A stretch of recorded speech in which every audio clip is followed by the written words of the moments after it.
Alrighty, hey y'all. Today I'm joined by Hélène. Say hello, Hélène. Hi. We're going to be talking about Mariana Ortega's book, or one of her books, titled InBetween, Latina Feminist Phenomenology, Multiplicity, and the Self.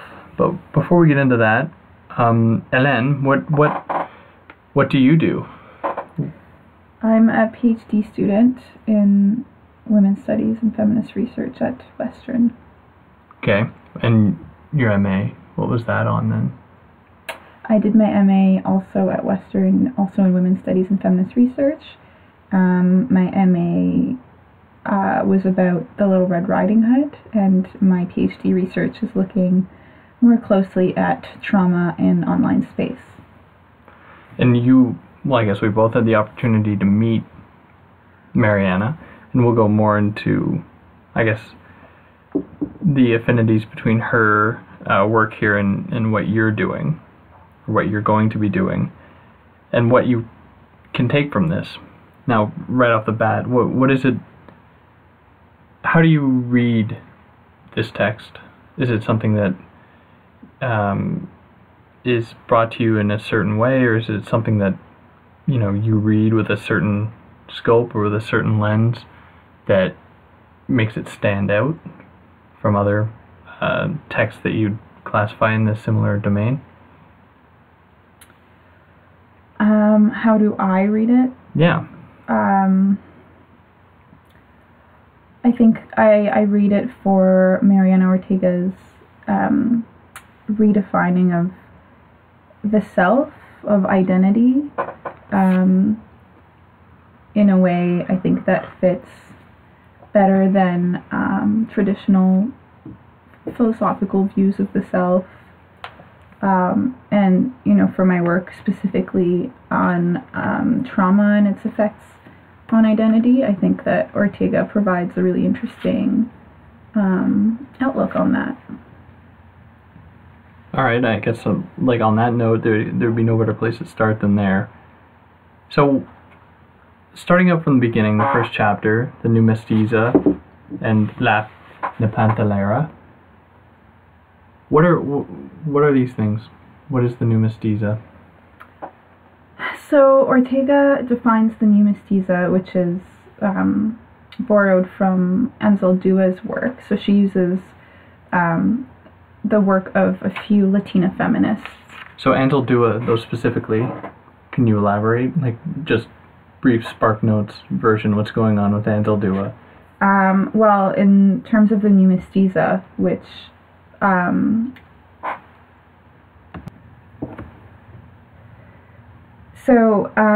new Mestizo to Anzaldua is a self inhabiting the borderlands, and this is taken from Anzaldua's work called Borderlands. And so it's an in-between self. In Anzaldua's case, it's an in-between between the United States and Mexico. And so Ortega says this new Mestizo self experiences a live struggle because she's split between cultures, races, languages, and genders, all tugging at her. Right, and in that way, the new Mestizo is it resists classification in some sense. But that's something we'll come to trouble in how Ortega deals with it, because it's not as smooth as that. In fact, there are moments where Ortega is critical of Anzaldua's use of the Mestizo figure. There is ambiguity in the definition that Anzaldua has of the Mestizo. So Anzaldua calls it the Mestizo consciousness. And she defines it as a differential consciousness, and part of that consciousness involves the ability to hold ambiguous, contradictory feelings, thoughts, aspects of the self, all at the same time. And the point is that you don't have to reconcile those aspects of the self. And so that sort of brings into question that traditional philosophical view of the self as this unified, sort of logical, rational piece that doesn't contain this sort of ambiguity. Now, without having actually read Ansel Dua's piece, while the Borderlands is certainly a space that allows for this figure to emerge in an interesting way, how is it supposedly different from the general degree of hybridity that affects nearly everyone? So just people, let's just say people in the United States, right? In those people in urban spaces that are, constantly being made to be present with other, divergent perspectives, divergent peoples. I can't speak to Ansel Dua specifically because I haven't read her full work. But I think for Ortega, she would say that yes, we all experience ambiguity in our senses of self. We all act differently in different contexts, but the sort of important thing when we're thinking about Latina feminism in this specific context, and sort of the difference too between people who experience oppression and people who are privileged, would be this what Ortega talks about, the a sense of not being at ease. She has a thin and a thick, and so the difference is that for people that are living with oppression, they might be in a borderland, or in a space where they feel really not at ease, and that they're unable to fit within the norms that are expected in that space, or they're being called out, or they're in danger of violence in that space for particular reasons.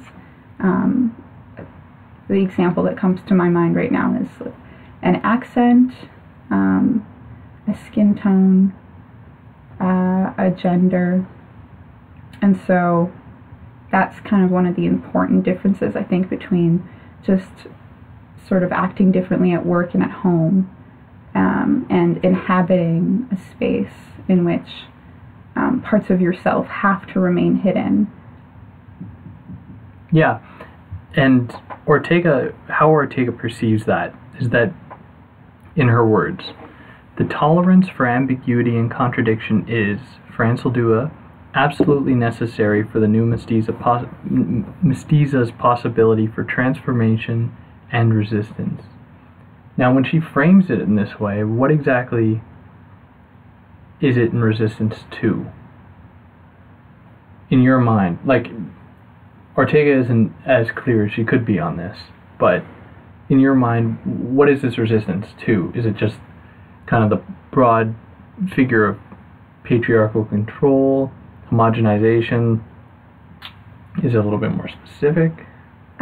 Yeah, I think it's a potential, and I don't think that it can be specific, because we're talking about very broad, like a very broad sort of, not even a definition, but even just a discourse. So I think the potential for resistance there is, she uses a lot of Lugonis's work, and I think that... well, who is Lugonis? So Lugonis is another Latina feminist author. And so I think that the way that Ortega's using, and Ansel Dua are using this,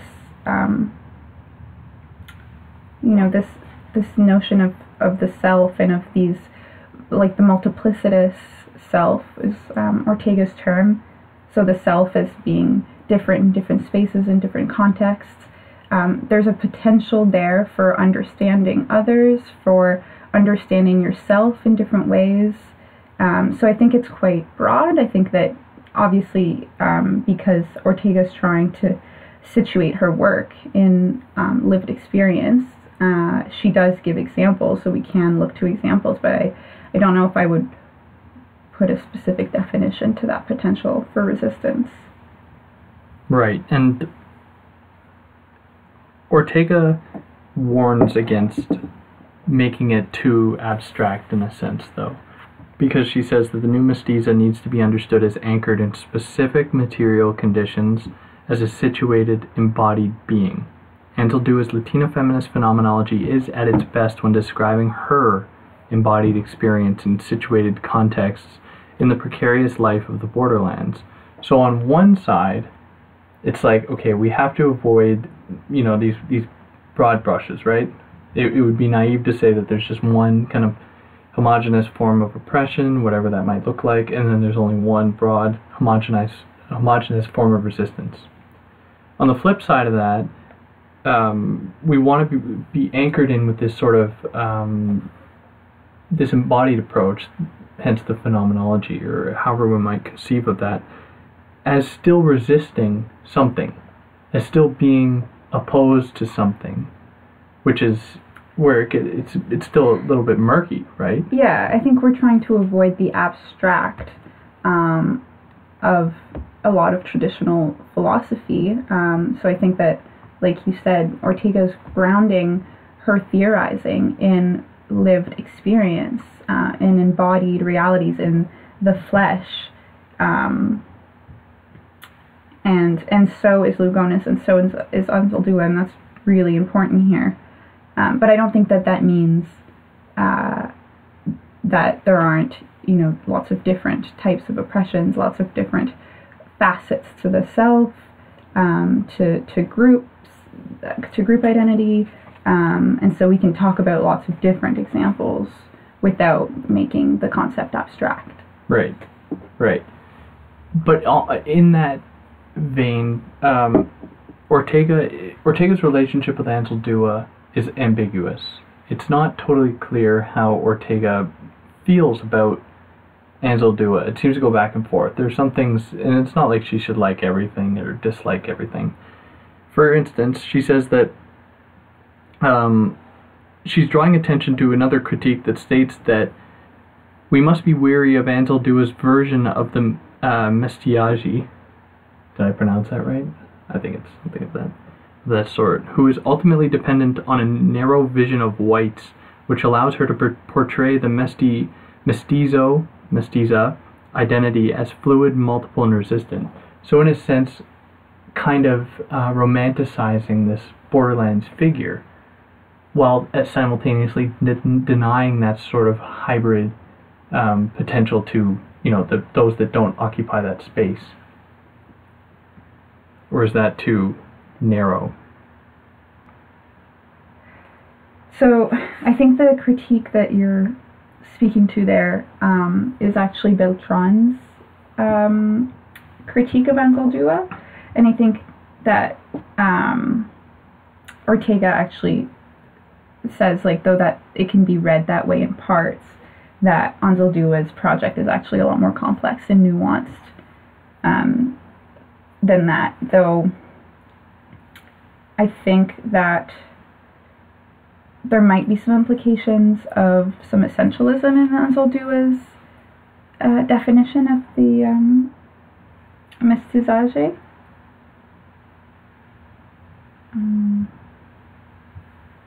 Right, and that is an important distinction to make. And to move on from that, what Ortega identifies in Anzaldúa doing is, according to Ortega, according to Ortega, quotes, according to Anzaldúa, in order for change to happen, you have to shift your consciousness from your customary ego-related point of view to that of the Naguala. She defines the Naguala as the feminine form of Nagual, the indigenous term for a shaman who shifts shapes. In Anzaldúa's view, the Naguala has to do with an aspect of the self that is unconscious. It is a creative, dreamlike consciousness able to make broader associations and connections than waking consciousness. Yeah, I don't think I can speak to the Naguala so much, just because these are, these are cultural concepts that I have no experience with as a white Canadian person. I think that, the way that Ortega relates it to the concept of la facultad, which is, and she's quoting Anzaldúa here, an instant sensing, a quick perception arrived at without conscious reasoning, an acute awareness mediated by the part of the psyche that does not speak, that communicates in images and symbols. And she continues to call this process a survival tactic that is, again, latent in all of us, but particularly honed by border dwellers that constantly face difficult situations. So I think what I can speak to, though my familiarity with these concepts is very limited, is that the survival tactic aspect of that. And I think that, to me, this can be related to trauma, not that that's Ortega's or Anzaldúa's goal here. I don't want to assert that, but I think that these are responses that happen in these spaces of uncertainty, in these spaces where you have to hide certain parts of yourself and showcase others. And it's interesting because I think there's a lot of spirituality in here that I obviously don't understand that well, and Ortega herself says that she's not a very spiritual person, so she engages with it in her own way. But I think it's very interesting. Yeah, well, for sure. And it's important to note this is the cultural distance, right? Because with this text, and I'm sure it's the same with Anzaldúa, there are terms, there are ideas, there are concepts that we just won't have access to. No matter, even if there's a definition attached to it, it's not as though these kind of cultural artifacts or these cultural notions can be captured in a few words in the form of a definition. There's going to be that distance. Yeah, and I think that it's important for the work that these Latina feminist authors are doing, that their concepts and theories be located in these specific cultural, historical places. And that sort of brings it back to that sense of situatedness that Ortega's getting at with her discussion of the self. So it's from that note that we move into the into the second chapter. And it's in this chapter that we get heavier into the philosophical concepts. Now, some of them that were thrown around before, we're thinking of phenomenology, thinking of these ideas of the self, which have, regrettably a very deep tradition or have a very profound connection with the philosophical tradition. So in this chapter, we move into Heidegger. And as we know of Ortega, her use of Heidegger is very cautious, because Heidegger's relationship with minorities is not a good one. In fact, Heidegger's concepts can easily be criticized as exclusionary, can easily be viewed as disconnecting certain people from the various concepts of worlding, of being in world, that he's so famous for paving the way for. I think Ortega does a great job of explaining that she's putting Heidegger in conversation with Anzaldúa and Lugones and other Latina feminists, scholars in her book. So she, I don't know if she identifies as a Heideggerian per se. Well, I think she does. She wrote her dissertation was Heidegger, certainly right? In terms of expertise, she's an expert. So yeah, she's very cautious. She's also open to criticism about that, and speaks to it, I think, quite often. The whole introduction to this book speaks to that. But personally, I think she does a really great job of starting that conversation. Right. So what she takes from Heidegger is two concepts mostly. First one being in the world. What does that mean for Heidegger? We'll explain, we'll get into that. But for now, the second term is Dasein. So moving back, what Ortega says of Heidegger is as follows. In the Heideggerian account, the self has a practical involvement with a nexus of equipment found in the world. This Heideggerian account of self as being in the world, of a self that is there, a Dasein, constitutes a critique against Cartesian epistemic subjectivity, in which the subject is understood as a substance, or a thinking thing, and the primary relationship to the world is via mental representations of things that stand outside the sphere of the subject's mind, which in a sense would have some affinity with like the more Kantian ideas of representation of things in the world, how they don't make themselves apparent to us by necessarily their utility or their function, which is, paramount to Heidegger's work, where, we can think of the many different examples that Heidegger gives, but in the case of like the hammer, as just one example of a figure in the world that, for Heidegger is very much alive. It's very much present. It has something of an essence, of being, if you will. Right, so the self exists always and already in the world. There's no thinking about the self in space, in the clouds in this abstract way. The self exists in and with the world always. Right, and in that sense, Ortega wants to make clear, as she does, that Heidegger understands the self as always in process, as something in the making, which shares a certain affinity with how we were describing Anzaldúa.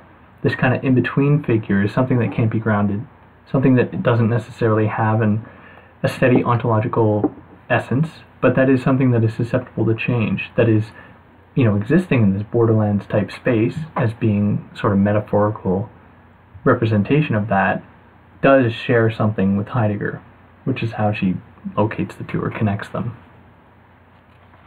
Yeah, I don't know about the ontological essence. I'm not sure what Ortega would say to that, but certainly to me that in process kind of speaks to that potential for resistance. In what way? In that the self, as Ortega imagines it through Anzaldúa, through Lugones, through Heidegger, has this potential for learning, changing, developing with and around others. And so, that's very different from understanding this sort of self as already made and defined and unified and stable or fixed across time. Right, but Ortega makes a distinction. She says that Heidegger painstakingly explains major ontological existential characteristics of a self that is thrown. Despite that, he unfortunately does not explain the specific ontic conditions, that is things in the world, things you can touch, that are of concern for the self that is there and that dwells in the world. His primary interest remains in fundamental ontology, in finding general ontological characteristics of human beings. And then she moves into Anzaldúa, and she says, of Anzaldúa and other Latina feminists, however, they underscore the ontic, the specific material characteristics and conditions of human beings. Latina feminists concentrate on the particular power relations informing specific economic, cultural, and societal theirs. Yeah, I think that, I think the way that I understand that is that she's saying that though Heidegger locates the self as existing in a world, that world is his world. It's not her world. It's not a lot of other people's world. So what she's saying there to me is that though Heidegger does understand that we're shaped by our world, he sort of only imagines a very specific type of world. Right, and in that, ignoring the societal implications, those that deal with representation, with culture, or what have you, in shaping this sort of, to use Anzaldúa's term, the Mestizo figure, or that in-betweenness. How does that in-between become informed not simply as an ontological condition that doesn't change, or part of an ontic condition that's, can be easily explained via connection to the world, but rather how it's shaped by other forces. Right. So it's in that sense drawing a distinction between Heidegger and these other Latina phenomenologists that we see this sort of attentiveness to other conditions. Or in Ortega's words, the selves described by Latina feminist phenomenologists do not find themselves in the world with the ease the traditional existential phenomenologists describe.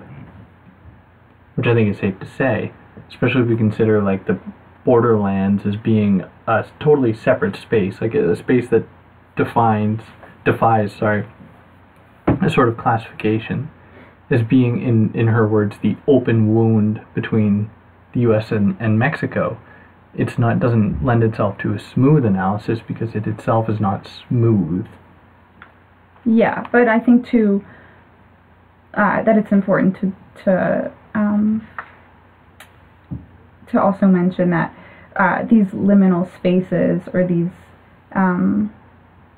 these spaces of uncertainty that Ortega is talking about, aren't necessarily the borderlands, right? They can, like, she talks about life in a white academic space. She talks about lots of her own experiences that are different from Anzaldua's. So the borderlands is, I think, Anzaldua's example. Right, and I use it as, I borrow from it because it's metaphorically charged. It does have a certain... Though it is real. Well, that's the thing, and that's one of the critiques that Ortega identifies people have leveled against Anzaldúa, is that Anzaldúa at times is too much caught in, I guess, the metaphorical. Doesn't consider, the real, like, Anzaldúa, the cushy, like, tenure prof gig, but doesn't necessarily consider the real implications of those people, like, and of the people in those spaces. But Anzaldúa has experienced this firsthand herself. She wasn't always an academic. She grew up, I think, in relative poverty, and has experienced the borderlands herself. So I want to verify that.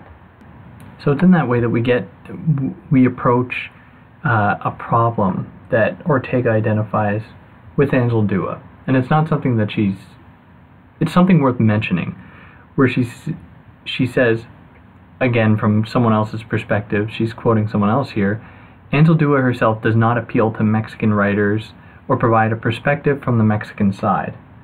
So, like the Heideggerian approach, this Anzaldúa is like a figure to speak about the borderlands.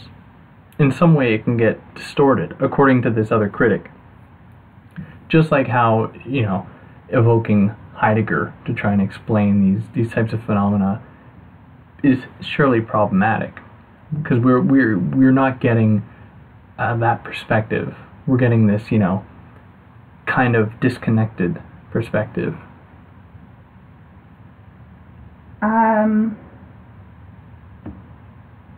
Yeah, I mean, Ortega speaks a lot about identity politics later on, so maybe we'll get to that critique. So I wouldn't want to essentialize Anzaldúa's work or compare it so readily to Heidegger's work. No, I don't want to do that either. But certainly there have been critiques of Anzaldúa, because she does speak to sort of her queer identity as well, and in relation to the borderlands. So the borderlands to her in many senses is metaphorical. So I can see that critique from Mexican authors, for sure. Yeah, but going back to how Ortega uses Anzaldúa and Heidegger, she states that being in the world, or being in worlds, is to be understood as a key existential characteristic of the multiplicitous self, and is meant to capture this self's complexity. Being in worlds, how it is plural, is what is interesting here. And the Heideggerian concept, of course, that it's not simply, it's not simply world. Even at times, I believe it is. But how, he even pays attention to the possibility of worlds, or of different worlds that clash, that develop in certain spaces, that are created in different ways, that have different forms. Are there different contents, different content? Yeah, so I think my understanding of the being in worlds is as coined by Ortega, and this is where, to me, she differs from Heidegger in the way that we talked about, and also from Lugones, in that she's talking about being in worlds as what she says is meant to capture the multiplicity self's complexity. So for Ortega, and this is the really interesting theory that she's putting forward in this book, the multiplicity self is a singular self occupying multiple social locations, and a condition of in-betweenness. That's her words. So, you know, the multiplicity self, you know, again, is continuous, but again, is different in different places. And this comes back to that contradiction and ambiguity that we talked about, where that one person can embody contradictory attributes and aspects of the self without losing other parts of herself, or without having to choose a truer identity. She can embody all of these different things. Right. And that would be the limitation of Heidegger's notion of world, where, according to Ortega, the term world already involves the sense of the way in which human beings exist in the world by way of their activities and choices, and the sense of how they fare in the world that arises from such activities and choices. Now, Ortega wants, problematizes that and says, no, we have to consider, in her terms then, we need to consider specific issues connected to the intersection or intermeshedness of gender, race, sexuality, class, politics, ability, and so on, and how such social locations inform the way we are in worlds. And how these worlds, we think of like a mesh, like a spider web, right? How these different connections, or these different aspects come and form a web, and how it's not like a single point that defines who you are, but rather it's you are the meeting place of a multitude of different factors. Yeah, and I think the differentiation between Ortega and Heidegger is important. I also think that how she sets herself apart from Lugones and Anzaldúa is also interesting. I think sort of what stands out to me is the difference between, for Ortega, multiplicity and plurality.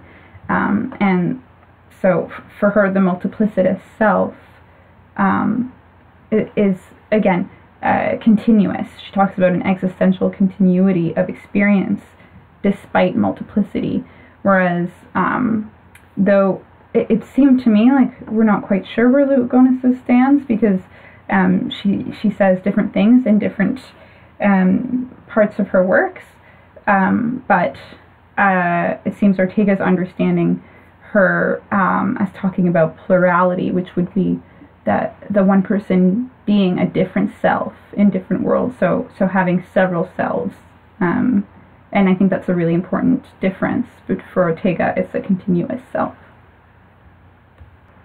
Yeah, absolutely. Ortega confirms that idea when she says that even though there is a prioritizing of the future as the self, always projects herself toward the future, this notion of temporality is not a linear one, in which the self is always understood as moving forward. Rather, the linear framework that we would use as a sort of measure for this development of the self, or prior to this thinking about intersectionality as being like these sort of linear frameworks, or these very easily traceable kind of social categories that define you. Like, if you're an African American person, you're African American, that's it. Like, that's what your identity is. But now we can come to problematize these things, we can come to throw these things out of order, in a sense, along with the idea that, your identity as such came to you in a coherent linear teleological manner. Yeah, I think the temporality piece is really important, especially as someone who's interested in trauma, because, like you say, Ortega, for Ortega, the self is intertwined into the, within the past and the future and the present. And so she gets into this a little later, but it's not that over time you develop towards a certain identity which is better than the ones before it. Identities are they're always in progress. They're shifting and changing based on, events that are happening now, things that have happened in the past, things that will happen in the future. So there's, again, I think the idea of the web maybe is a good one to use here as well. There's no sort of hierarchizing of aspects of the self in this definition, and it's fluid. Absolutely. And moreover, it's contradictory. So according to Ortega, this would also lead to the realization that we can embody contradictory attributes without necessarily having to choose one or the other as being the defining feature of ourself, and that it's okay to not, take on a specific identity or a number of identities and say that is what you are. In fact, I feel like Ortega would kind of advise against that, for those people that have the ability to. Like if we consider, ideas about survival and who necessarily has the privilege to embrace a contradictory persona, then perhaps we could problematize that a little bit. I don't think I read the contradictory piece as a privilege necessarily. I think No, but is it available to everyone, per se? Her example of playfulness, which she takes from Lugones, I think is a good one, and she says, it's difficult for her to negotiate her own identity when she perceives herself as very playful in her Latino communities, but can't be playful in the white academic world in which that she inhabits at other times. So that's a contradiction for her. Like she's not sure if she's a playful person or not a playful person. Mm-hmm. And so, I don't think it's that you can or can't be contradictory. I think there's always contradiction. But I think where I like Ortega's conception of the multiplicity of self is that you don't have to choose one or the other. Right. Yeah. And I think that's a good segue into the next section where we begin to talk about world traveling. So for Ortega, she aligns herself across from Anzaldúa and Lugones, who she describes as speaking of ontological pluralism. Now, what she identifies herself as doing or being interested in is existential pluralism. So to kind of unravel those two slippery terms, that is ontology and existentialism, Ortega says that she understands Lugones' ontological pluralism as positing a multiplicity of selves as well as a multiplicity of worlds anchored in multiple realities. The limitation to that for Ortega is that posits there to be worlds that can be viewed, worlds that can be traced, peoples that can be viewed, peoples that can be traced, albeit, doesn't necessarily lend itself to an easy analysis, but each person has an identity, even if it varies drastically across different time, spaces, what have you. Now for Ortega, considering this existential pluralism, we are now entering the more unsteady terrain of contradiction, where we can't necessarily say that there's like a world over there and it has these characteristics, bada bada boom, that's it, or the same can be said of people. It's not as easy to do that. So to put that in Ortega's words, she says that of Lugones, who she says can be ontologically problematic, she says that first, in traditional to philosophical accounts, human beings are understood as being in one world and sharing that world rather than constantly traveling to different worlds or having different realities. Second, in such accounts the self is understood as a unitary subject, rather than the plurality of selves that Lugones herself claims. So it's in a sense that in the term ontological pluralism, the ontology takes over the pluralism, and suddenly those people that were at one point pluralistic in themselves suddenly become grounded, and then serve as sort of then fall under the aegis of pluralism, where they are then another group of people that can then be viewed, seen, regarded as being different from oneself, rather than seeing them as, contradictory beings that don't necessarily have a steady character, don't necessarily have a steady persona, but that are contradictory. So I think that can bring us to sort of the world traveling concept that Lugones brings up and that Ortega uses in this chapter. So I think importantly for Lugones, she says the experience of being different in different worlds is an epistemic shift from being one person to being a different person. Whereas for Ortega, the multiplicity of self, she says, has access to an opening or aperture to different worlds. So again, there is a continuous self that can understand herself in the different worlds that she inhabits, and she can understand the different aspects of herself that are put forward, or that she has to put forward, or that she chooses to put forward in those different worlds as well. So there is still this continuous self in this theory.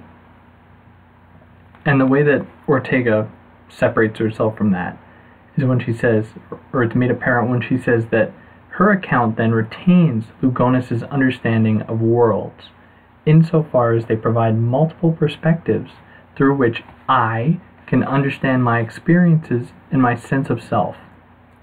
I do not, however, see the multiplicity self as being in multiple crisscrossing realities. While I do not endorse multiple realities, I attempt to capture the multiplicity of ways in which the self is being in worlds. I do not consider worlds as atomistic and thus not intersecting or crisscrossing. Right. Right, so then now we can get into our idea, or how world traveling itself, or elaborate on it a little more, how it's something that opens up the possibility to disturb, previously held notions of what constitutes that self, because it's about meeting others in their own contradictoriness. That kind of makes that apparent. It kind of makes one's own contradictory self apparent. Gee, almost knocked your laptop off. That would have been good. Yeah, so I think Lugones talks about how we can think about world traveling as a potential for resistance, because for Lugones, world traveling allows for people to connect to others, to see new possibilities, to understand oneself in different ways.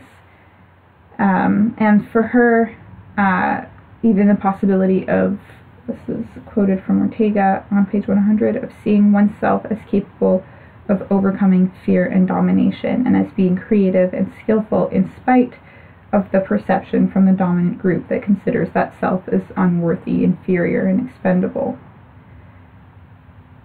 So we could then go from there to this idea of a curdled self, which I know that you're interested in, or at least that you've thought about. And for you, what does that look like? So the curdled Mestizo self, this is again terminology from Lugones' work, and so she talks about separating as curdling, and so the curdling would be, she says, yolky oil and oily yolk, as when mayonnaise curdles. So it's it's a metaphor that sort of points to the curdling is not homogeneous, so it's not neatly separated, but at the same time it's not completely mixed, a completely mixed substance either. So there are portions of your identity that you can sort of point to in specific ways, but at the same time you can't separate certain parts of your identity from others. And then what can that say about active subjectivity for Ortega, or for Lugones? Yeah, so active subjectivity is again Lugones' term, and this is the idea that no one is either an oppressor or oppressed. It's not a dichotomy, because social locations overlap and intersect and intertwine in these ways. There's maybe certain contexts where one can oppress and be oppressed, certain contexts where one simply oppresses, other contexts where one is oppressed. So we need to be sort of in touch where with those with that occurring, rather than thinking of things simply as this like dichotomy of oppressor versus oppressed. Right, and the way that Ortega defines or states that is that a rootedness on concreteness and thus an attunement to contextuality and historical intersections of the social motivates Lugones' journey, where it's not about thinking about things necessarily in clear binaural terms, or that these things are biunivocal, that they inform one another, but that we're always dealing with these on each side of the binary, if we can even just to propose a very easy analysis for now. What you see is a multitude of different different characteristics, different ideas that make up each side, that resist any sort of easy classification, and by extension disturb that idea of the binary itself. Yeah, I mean, I think the idea is that the self isn't this individual thing within us. This is something that happens within the world with others. And so my understanding is that, so she says here on page 107, this is Ortega, rather than conceiving of intentionality as a directedness of consciousness to an object that takes place within the subject, she rethinks, she being Lugones, the idea of intentionality by dispersing it between subjects. So rather than thinking of the self as this, again, individual identity where I make decisions for myself that I want to make, Lugones is talking about how that sort of agency is complicated and problematized, because we're not always making individual choices, she says. And I think if we're thinking about this oppressor-oppressed dichotomy, intentionality isn't always as important as we might think it is. Right. And that opens up another interesting domain where Ortega isn't so quick to say that these sort of resistant practices can only come about when someone is displaced in a sense, or displaces themselves and puts themselves in a situation where they're in contact with otherness, if you will, or other contradictory beings. Rather, she states that in her view, I do not need to be a different person, on page 115, I do not need to be a different person in another world in order to access resistant possibilities. By having access to multiple worlds and being between worlds, the multiplicity self can encounter or develop possibilities of resistance. So the question then becomes whether this position remains within an oppressive colonial modern paradigm, and thus is, as Lugones would say, what is contained in oppression plus an excess. So to elucidate that point a little more, Ortega states that this question, we must ask if this question, or this possibility of finding resistance in a sort of otherness or going outside of it, if this logic that goes hand in hand, if it goes hand in hand with modernity and is thus tied to domination, is this the only logic available to us, such that any meaningful resistance has to arise from outside, as Lugones' view suggests, even though she is aware of the importance of the limen as a concrete and theoretical space in which the self finds possibilities of resistance? We have seen that she considers resistant reactions as problematic, as they are still within the hegemonic oppressive system. Her recent concerns about the coloniality of power reinforce her vision of moving beyond or outside the dominant hegemonic system, that is, beyond the modern colonial matrix of power. So it is this distinction, then, that allows Ortega to state that her account of multiplicitous selfhood as being in and between and being between worlds attempts to avoid the issues that turn out to be ontologically problematic in Lugones' account, such as a vision of worlds that includes multiple realities, as well as an appeal to a multiplicity of selves that shift when world traveling. We're accepting that thesis, the one emblematic of Lugones, we tread dangerously close to the terrain of appropriation at times, or how it can be used, how the other or otherness or difference can be appropriated. I don't know, do you think that that's safe to say, or? Can you explain that? Like, if we just say attached to world traveling a sort of privilege or a certain ability to evoke resistance, then we are suggesting that it demands a certain contact with, with an otherness in order to challenge basic oppressive structures, frameworks, locations. But doesn't that, in a sense, risk appropriating a certain otherness? I think for me, where it could be potentially problematic, is in the idea that the possibility of resistance for Lugones requires an ability to remember oneself in other worlds where she wasn't living in oppression. Right. For me, that's problematic because I'm not sure that that's available to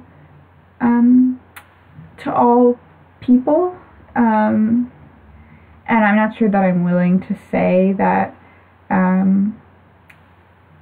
those of us who know nothing but an oppressive world or oppressive worlds can't world travel or resist in these ways. So the way that I interpret Ortega's take on memory as continuous within this continuous self, though obviously they are, that's not to say that they're not social.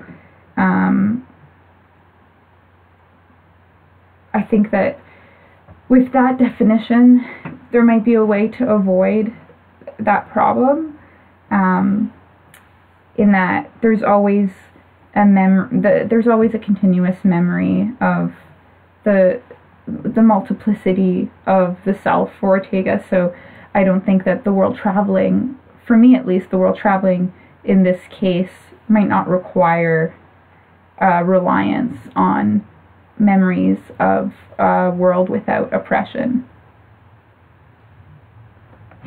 Can you say that in any other words? Like, can you elaborate on that a little more? Well, I could be wrong, but I think my interpretation is that if memories are continuous, if we remember all of our experiences or many of our experiences, regardless of what worlds we're in, or we're occupying at a given time, then our sense of self is always informed by our experiences of oppression. Right. But then would it be wrong to attach to memory a certain linear character, right? Where memory itself isn't always, truthful truthful as you know, to use the word truth in like kind of capital T, like maybe not so far as capital T, but like linear, chronological. Yeah, it's not linear, but I don't. But that memory itself can be contradictory, and that memory is not always I like what clear. Ortega says. She says on, I think, 109, she says memory is genuine insofar as one has gone through the experience. So the accuracy of the memories, yeah, is can be questioned, but I think that they're still genuine. Yeah, no. There's no saying that, like, you know, that's what Republicans say, is that no, it's not a real memory. Like, you know, when we think of people who are reliving a certain past or telling about a certain past, if it doesn't like adhere to a certain like systematic logic, then, you know, people are like, oh, there are holes in it, or this doesn't make any sense. But, you know, in us reading this, we you know, are learning about the possibility of memory being very real, but at the same time being contradictory and being something that isn't necessarily, doesn't lend it, it's more aeonic, if I can use the term in that way, as opposed to like chronologic, as opposed to steady. Yeah, not linear. But yeah, no, I guess on that note, we'll sign off from doing about the first half of Mariana Ortega's book here. I hope that everyone enjoyed it. I know I did. It was interesting to me. And then, were you satisfied with? Yeah, it was great. Thank you. Thank you for having me. Oh, you liked it. That's good. But if anyone has any questions, of course, or any problems with anything we had to say, or if we got anything wrong, you know how to do it in the, you know, the comment section, and don't be shy. Just be respectful. But thanks for tuning in, for those that made it this far, and we'll see you again.